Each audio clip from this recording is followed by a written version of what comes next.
Bonjour chers auditeurs de l'ODJ Média, notre chroniqueur invité, Omar Dabi partage sa réflexion, dans un article qu'il a intitulé « Comment le roi Mohamed VI écrit un nouveau chapitre dans l'histoire du Maroc », qu'on écoutera ensemble dans ce podcast. L'auteur entame sa présentation du sujet en disant « L'état dans lequel se trouvent aujourd'hui les relations entre Rabat et Paris nous ont permis de voir avec plus de flagrance le regard ignare que l'on porte encore en France sur le royaume et, certainement dans bien d'autres pays sur lesquels je ne m'attarderai pas, mais je citerai, en passant, l'exemple de certains petits partis politiques en Espagne qui n'ont pas réussi à comprendre que le leader du Parti socialiste, lui, a réussi à changer de prisme, ce qui lui a permis de voir ce nouveau Maroc, et avec lequel il pourrait construire des alliances d'une énorme portée géopolitique pour les deux royaumes. »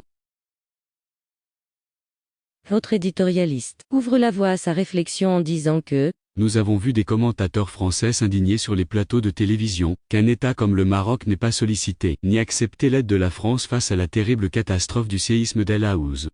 Comment est-ce possible, s'étonnait-il, que ce qu'ils considèrent comme un petit pays du Sud n'ait pas daigné demander l'aide de ce qu'ils estiment être une grande puissance du Nord?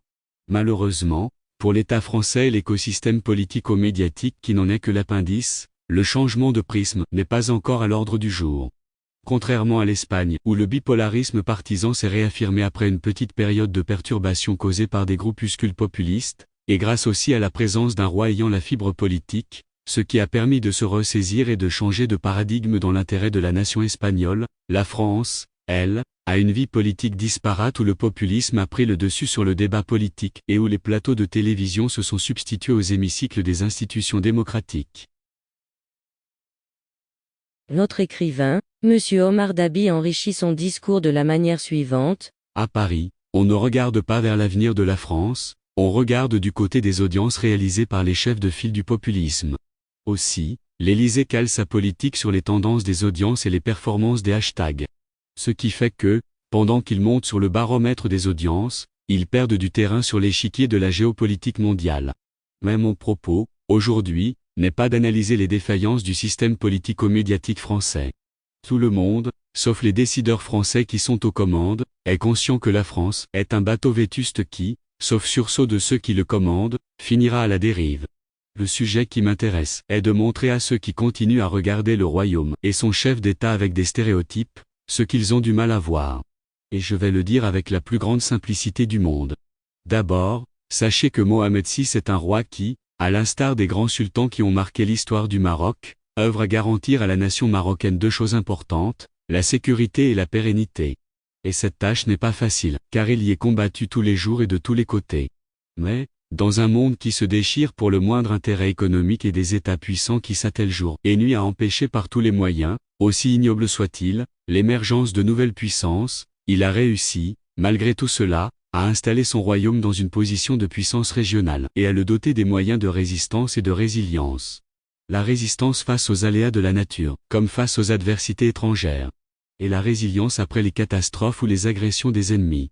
Le roi Mohamed VI, qui est, de mon point de vue, le plus grand sultan de tous les temps qu'a connu le royaume chérifien, a réussi, dans un contexte très compliqué, et malgré les multiples et les plus virulentes des intrigues et des adversités à assurer la sécurité de la nation en consolidant l'intégrité territoriale tant sur le plan diplomatique que militaire, à assurer la sécurité du citoyen tant physique que spirituel, alimentaire, énergétique ou hydrique.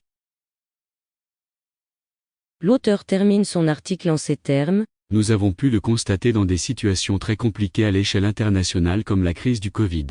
Il a aussi réussi à renforcer les piliers de la pérennité de la nation à travers la stabilité politique et la consolidation de l'institutionnalisation de l'État, la dotation du royaume d'une vision géopolitique futuriste et, enfin, ce qui déplaît notamment à Paris, le parachèvement du chantier de la souveraineté de la décision géopolitique nationale.